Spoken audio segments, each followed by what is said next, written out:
उपदेश का परिणाम। किसी नगर में एक बूढ़ा चोर रहता था। उसके 16 वर्षीय एक पुत्र भी था।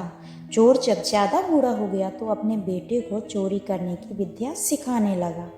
कुछ ही दिनों में उसका लड़का भी चोरी की विद्या में प्रवीण और कुशल हो गया। अब दोनों बाप बेटे मिलकर चोरी करते और आराम से अपना जीवन व्यतीत करने लगे। एक दिन चोर ने अपने बेटे से कहा, देखो बेटा, तुम्हें साधु संतों की बात कभी नहीं सुननी चाहिए। वो हमें कभी भी अच्छी शिक्षा नहीं देते हैं। अगर कोई महात्मा उपदेश देता हो तो अपने कान बंद कर लो और वहाँ से चले जाओ, परंतु किसी साधु की बात मत सुनो, ना ही मानो। चोर बोला, हाँ बापू, मैं समझ गया, मैं आगे से ऐसा ही करूँगा। एक दिन लड़के ने सोचा, क्यों न आज राजा के घर पर ही चोरी की जाए।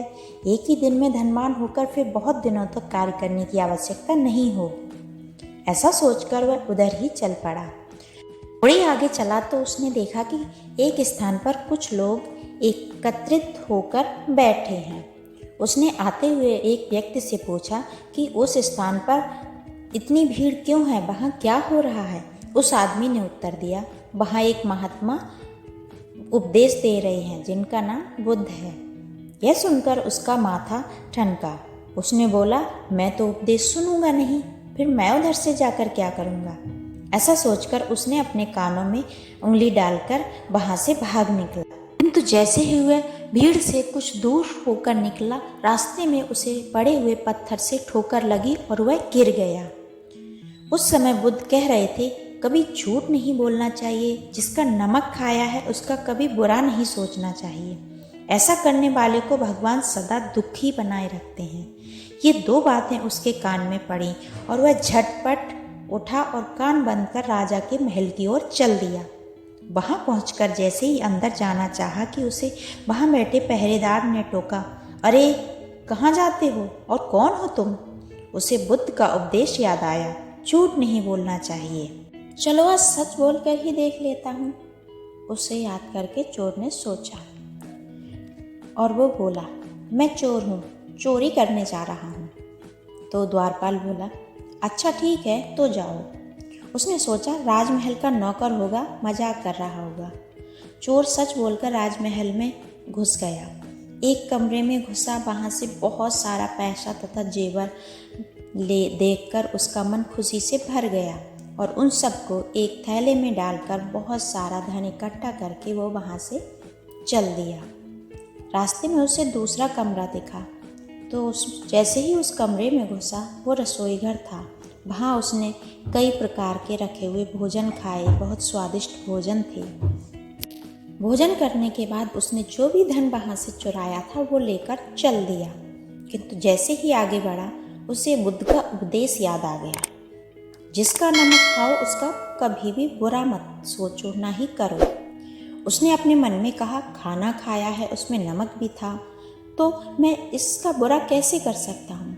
इतना सोचकर उसने थैला वहीं रख दिया और वापस अपने घर की ओर चल पड़ा। रास्ते में पहरेदार ने पूछा, क्या हुआ, चोरी क्यों नहीं की। तब वो चोर बोला कि मैंने एक उपदेश में सुना था, जिसका नमक खाया है उसका कभी भी बुरा न करना चाहिए, न ही सोचना चाहिए। अब मैंने राजा के यहाँ भोजन किया है तो उसमें नमक भी था, इसलिए चोरी का माल नहीं लेकर आया।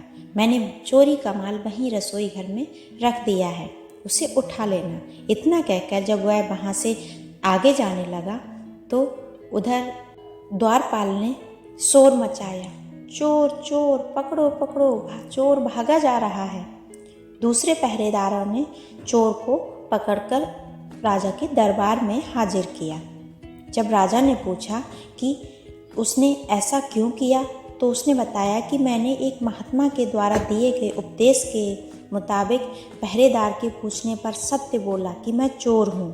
अब वहाँ पहुँचकर जब मैंने आपके यहाँ का भोजन किया तो उसमें नमक भी था और उसको खाकर आपके यहाँ से चोरी की मंशा त्याग कर आपके यहाँ से जो भी धन चुराया था वो मैंने वहाँ रख दिया, इसीलिए मैं वो सारा धन वहाँ छोड़कर आ गया।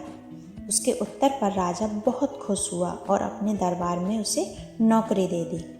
वह 2-4 दिन तक घर नहीं गया तो उसके पिता को चिंता हुई कि कहीं बेटा पकड़ा तो नहीं गया है। लेकिन 4 दिन के बाद जब लड़का आया तो वह बूढ़ा चोर बड़ा आश्चर्य में पड़ गया। उसने अपने बेटे के अच्छे वस्त्रों को देखकर कहा, अरे वाह, तुझे ये सब कहाँ से मिला? तब लड़का बोला, पिताजी, आप तो कहते थे कि साधु संत की बातों को सुनना नहीं चाहिए, पर मैंने तो एक महात्मा की बात सुनी और उसी के मुताबिक काम किया, तो देखिए सच्चाई का फल मुझे कितना अच्छा मिला है। मुझे राज दरबार में एक बहुत ही अच्छी नौकरी मिल गई है। सच ही कहते हैं कि साधु संत कभी भी हमारा बुरा नहीं सोचते, वो सदैव हमारे भले के लिए, हमारे कल्याण के लिए वो सारी बातें बताते हैं जिससे कि हम एक जीवन को आदर्श जीवन बना सकें।